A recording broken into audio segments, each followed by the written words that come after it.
Fala, meus amigos e amigas palmeirenses, estamos aqui novamente para trazer mais um vídeo no canal com as últimas informações dessa vitória do Verdão pelo placar de 3-2 na Taça Libertadores da América contra o Bolívar. Vitória gigante do Palmeiras, que agora é líder geral da competição. Se inscreva no canal, deixa seu like, ativa o sininho das notificações e vamos pro vídeo. O jogo do Palmeiras, na vitória do Palmeiras fora de casa, 3-2, venceu mais uma. O Palmeiras, que já tinha 6 pontos nessa fase de grupos da Libertadores, hoje jogou contra o Bolívar também com uma equipe modificada, uma equipe mista, né? Poupou alguns jogadores, o Abel, alguns ficaram no Rio. Teve dificuldades ao longo da partida, ficaram em São Paulo, no Rio, ó. Palmeiras que em São Paulo. Alguns jogadores tiveram dificuldade. Inclusive, no primeiro tempo, o Estevão passou mal, né? Chegou a vomitar em campo, precisou ser substituído, sentiu a altitude.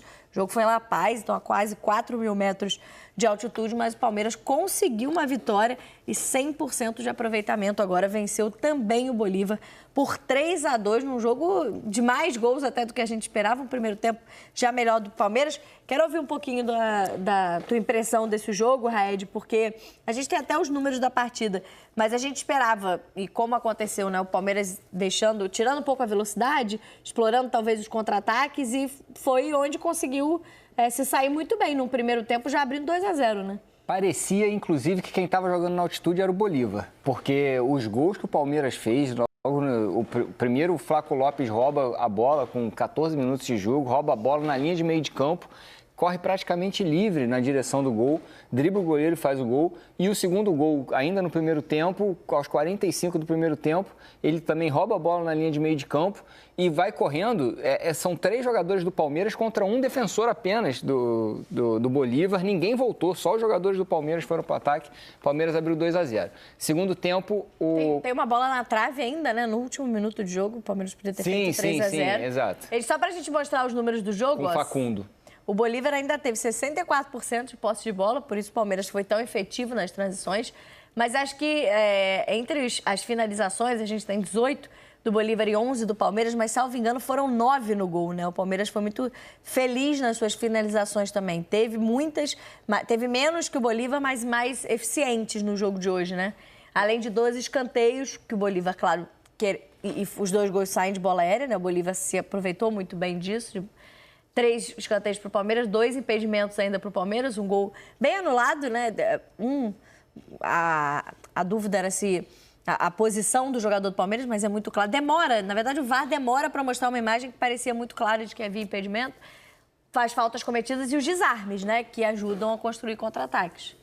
Com relação às finalizações, tem uma explicação. O Palmeiras, ele sempre que chegava na área adversária, a linha de defesa do Bolívar estava totalmente desconstruída. Sim. Isso aí também tem uma explicação no período do ano que a gente está vivendo. Hoje, no dia 24 de abril de 2025, o Palmeiras chegou ao 24º jogo na temporada e o Bolívar, 7.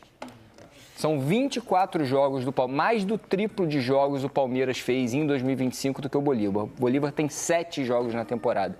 E a linha defensiva está em preparação ainda. A linha defensiva dele estava uma água. Os 2 primeiros gols do Palmeiras, a recuperação do Palmeiras e o ataque ao campo adversário, ninguém do Bolívar volta. Então é um time ainda tentando entender o que vai fazer durante a temporada do Bolívar. O Palmeiras não tinha nada com isso, abriu 2-0.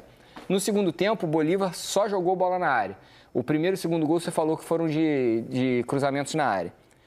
No segundo gol, foi o 26º cruzamento na área do Bolívar na partida, aos 24 do segundo tempo. Ou seja, em 45 mais 24, não sei fazer conta, não, tô brincando, 69 minutos de jogo, o Bolívar tinha cruzado na área 26 bolas, fora os escanteios. Ou seja, é uma equipe que só tinha esse recurso da bola aérea, empatou o jogo, e aí uma outra jogada do Flaco no comando de ataque, limpando dentro da área, 2, 3 marcadores, rolou pro Facundo, errou o chute, sobrou pro Maurício e o Palmeiras conseguiu vencer o jogo.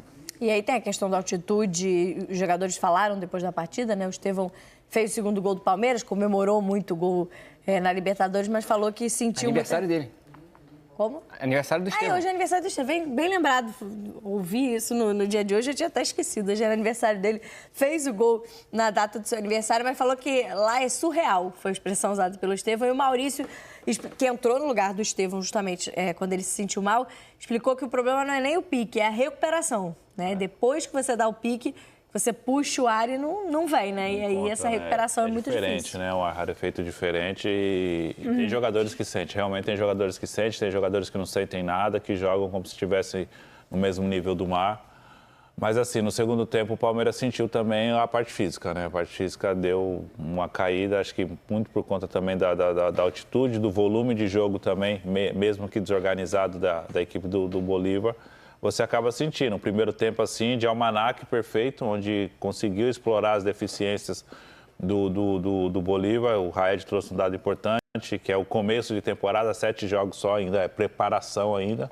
Mas para um jogo tão importante como esse, eu achei também muito desorganizado o Bolívar. No segundo tempo, o treinador organizou mais um pouco. O Palmeiras sentiu, acho que também o cansaço, a própria altitude, e tomou 2 gols, mas buscou. O Maurício entrou bem, o Estevão estava fazendo um bom jogo, mas destacar o Flávio Lopes, que participou dos 3 gols. Parece que não sentiu nada, parece que estava jogando ao nível do mar e conseguiu. Porque ele já tem altitude, né, no tamanho. Ele já é alto, né? Naturalmente ele já está acima do nível, né? Mas realmente uma vitória importante. Nós falávamos aqui no primeiro programa sobre essa possibilidade, como o Palmeiras poderia se comportar. E tecnicamente o Palmeiras mesmo com a equipe alternativa mexida, é uma equipe superior à equipe do Bolívar e mostrou isso durante o jogo. E aí a questão da bola aérea é importante. A gente viu, os 2 gols foram do Fábio Gomes, inclusive conhecido aqui do futebol brasileiro. 2 lances, ele se aproveita bem da bola aérea, ele cabeceia muito bem, né? O Everton, no final do jogo, acho que é uma preocupação para a sequência, estava sentindo dores na coxa. No segundo gol, ele leva um pisão e parecia ali jogar um pouco no sacrifício até o final. Vai ser observado provavelmente aí nos próximos dias. Foi um ponto de atenção. Até brinquei aqui no primeiro programa, falei do Benedetti, que é um zagueiro alto, né, de 1,97 m, e entrou na partida. O Babel sentiu a necessidade de mais um zagueiro alto, porque o Fux também tem o Gustavo Gomes tem essa característica, não é tão... É alto, mas o Bruno Fux é ainda maior do que ele, é que o Gustavo Gomes já tem esse potencial na bola aérea. Ele coloca mais um zagueiro alto preocupado, que essa era, como disse o Raed, pelo número de cruzamentos, a principal alternativa do Bolívar. Mas se sai muito bem, de novo, né, que isso é algo que a gente repete muito sobre o time do Palmeiras, na força mental desse time, na maturidade para saber lidar com a situação adversa. Porque o Palmeiras abre 2-0 no primeiro tempo, a gente falou, e o Bolívar empata. Chega ao 2-2 com esses 2 lances do Fábio Gomes de cabeça. E o Palmeiras continua sabendo aproveitar ali com calma as chances que ele criou nos contra-ataques para voltar à frente do placar. Até uma cornetada de leve, o terceiro gol, o Facundo Lopes se enrola com a bola, né? Consegue bater com a bola nas 2 pernas, mas na sobra o Flaco garante o gol do Palmeiras. A gente achava que ele tinha errado, mas não, foi uma assistência. Foi, pensado para que a bola sobrasse. Pro Maurício. Quem faz o terceiro gol. O terceiro gol.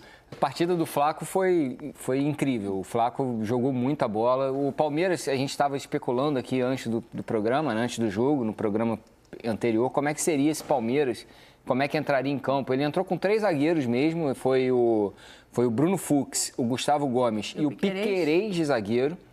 Aí na linha de meio de campo, 2 volantes, né, o Emiliano Martinez e o Aníbal Moreno, com 2 laterais fazendo ali uma ala no meio, o Vanderlan e o Giai. E aí 3 jogadores de frente, o Estevão pela direita, o Flaco centralizado e o Facundo pela esquerda.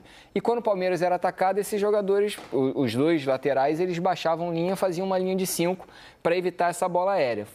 Porém, no segundo tempo, foi na bola aérea com o Fábio Gomes, a primeira entre o Piquerez e o Vanderlan, ele conseguiu o espaço ali, cabeceou, fez um gol. E na segunda, né, o gol de empate do Bolívar, ele ganha na disputa de cabeça do Gustavo Gomes e do Piquerez, né? Ele consegue ganhar dos 2 ali, se posicionando, atacando a bola.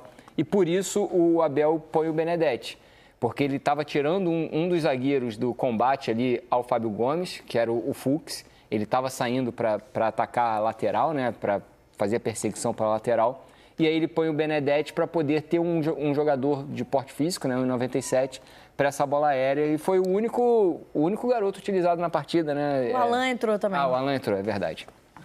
Mas chama atenção, e não é a primeira vez na temporada, né, Grafa? A gente está falando de um jogo na altitude, fora de casa, contra um Bolívar que também precisava pontuar.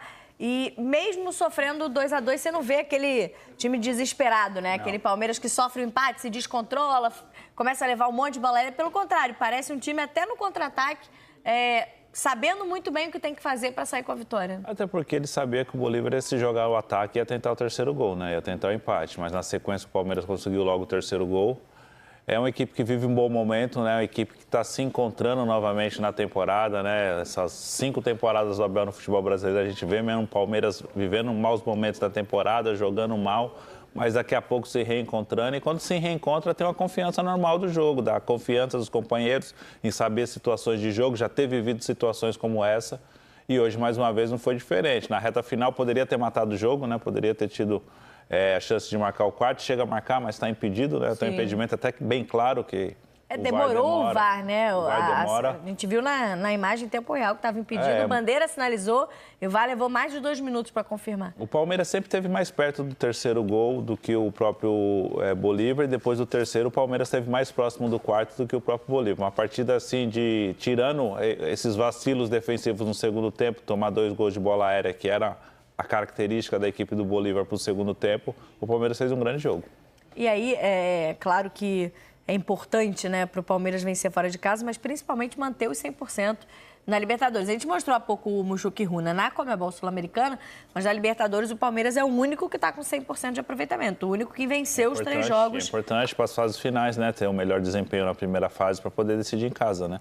Fora que você tem a possibilidade de, nos próximos jogos, gerir o elenco, né? Se precisar poupar em alguma partida da Libertadores, tendo um confronto no Brasileiro ou na Copa do Brasil, eliminatório importante, né? Você tem uma margem ali, uma gordura no grupo, como a gente está vendo. O Palmeiras, o único da primeira fase da Conmebol Libertadores que venceu 3 partidas e com uma diferença já de 6 pontos para Cerro Porteño e Bolívar.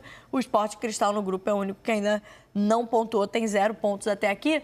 E aí a gente está falando muito do Flaco Lopes, que foi o grande destaque da partida do Palmeiras, conduziu muito bem os contra-ataques, enfim, fez gol, foi importante para a vitória de hoje. Dá para pensar numa formação com ele e o Vitor Roque no Palmeiras, ou vão ter que conciliar mesmo alguns jogos, uns jogos para um e outros para o outro? Talvez na Libertadores, na próxima fase, até porque o Palmeiras está bem encaminhado a classificação, vai fazer 2 jogos em casa, né? Ele pega o Cerro fora e o Sporting Cristal. E depois o Bolívar em casa. O Bolívar em casa, né? Nessas circunstâncias, nessas condições, até dá para pensar nos 2. O Campeonato Brasileiro é mais difícil, até por conta do começo do Campeonato Brasileiro, jogos mais difíceis, né, do que o Palmeiras encontre nesse grupo da Libertadores, né? É importante salientar isso, ratificar isso nesse grupo, não na Libertadores toda. Mas eu acho que na Libertadores, nos próximos 3 jogos, principalmente nos jogos em casa, talvez a possibilidade que o Abel possa testar e possa usar em alguns momentos dentro do Campeonato Brasileiro. No Campeonato Brasileiro, nos 11 iniciais, eu acho difícil pela característica de trabalho do Abel. Só para dar a sequência certinho, o Palmeiras joga fora de casa, né, contra o Cerro Porteño na próxima rodada. Aí depois tem um jogo em casa contra o Bolívar e fecha em casa contra o Sporting Cristal. Provavelmente já é eliminado, né, com o Sporting Cristal com nenhum ponto, diferença de 9. Ainda tem chances matemáticas, mas até a última rodada dificilmente ainda terá chance de classificação no grupo. Então ainda pode ser um jogo em casa com um adversário que não tem mais chances na competição. Você vê, Raed, a possibilidade dos 2, o famoso, os 2 podem jogar juntos? Flaco Lopes e Vitor Roque no Palmeiras, porque com a oportunidade dada hoje, o Flaco Lopes mostrou a importância dele para o time, né? É possível, mas não é provável. É possível por diversas formas, né? Por diversas possibilidades. O Vitor Roque, ele não fez só na base, no profissional. Quando ele sobe, quando ele vai contratado pelo Atlético Paranaense do Cruzeiro, ele não disputa a posição por dentro logo de cara. Ele entra pela ponta direita. Na base, ele também fazia ponta direita ou atacante de referência. Na seleção brasileira sub-20, ele fazia uma dupla com o Marcos Leonardo. O Marcos Leonardo ficava e ele abria pela direita. Então, é possível, mas não é provável. Não é provável porque o Abel tem, para fazer o corredor direito hoje, o Felipe Anderson, e joga muito longe do gol. Ele já foi muito criticado por botar o Endrick nessa função 2 anos atrás. Ele poderia ser um atacante por trás do Flaco Lopes, como é, por exemplo, hoje o Estevão ou às vezes o Facundo, mas com outras características, né? Então, o Estevão é de drible, da magia ali por trás, o Facundo com uma dedicação, também velocidade. Então, possibilidade existe. Existe um encaixe que é possível que aconteça, mas eu acho muito improvável. Dentro desse contexto de um Palmeiras hoje modificado, um time misto, com jogadores aproveitando ali a oportunidade, o Abel mantém uma sequência agora de 7 jogos, de 7 vitórias consecutivas. E se a gente há pouco, né, mesmo na Libertadores vencendo os 2 primeiros jogos, falava de um desempenho ainda abaixo da quantidade de peças que tem esse ano no elenco Abel, acho que agora ele começa a ver essas peças renderem, né? Tanto o time titular que ele vem utilizando no Brasileirão, que vem com a sequência conseguindo jogar melhor, cada um em funções que executam melhor dentro do campo, e até os jogadores que pedem passagem no time também fazendo uma boa partida hoje. Olha, analisando o Palmeiras da reta final do Paulistão, o Palmeiras de hoje, a gente vê uma diferença, lógico, de confiança dos atletas por conta dos resultados, né? 3 jogos, 100% na Libertadores, líder do Campeonato Brasileiro. A bola está entrando. Sim. A grande questão na reta final do Paulistão, nos jogos finais contra o Corinthians, que não conseguiu marcar gol em nenhum dos 2 jogos, era porque estava criando chances, mas não estava marcando gols. Agora a bola voltou a entrar. Na Libertadores são 3 jogos com 3 vitórias, no Campeonato Brasileiro são 5 jogos com 3 vitórias. 3 vitórias, vou até confirmar, mas acho que são isso. Ou seja, o momento é outro, o jogador está com confiança, recuperou jogadores importantes, os jogadores nesse momento da temporada, é o momento que os jogadores estão... 4 vitórias, um empate e 4 vitórias. É o momento da temporada que os jogadores estão começando a chegar no ápice físico, né, condição física, já completando agora 3 meses e meio de preparação, né? Os que se apresentaram no começo de janeiro, e não foi uma preparação para a temporada, foi uma preparação para jogar já campeonatos estaduais. Sim. E jogos de campeonatos estaduais, desculpa.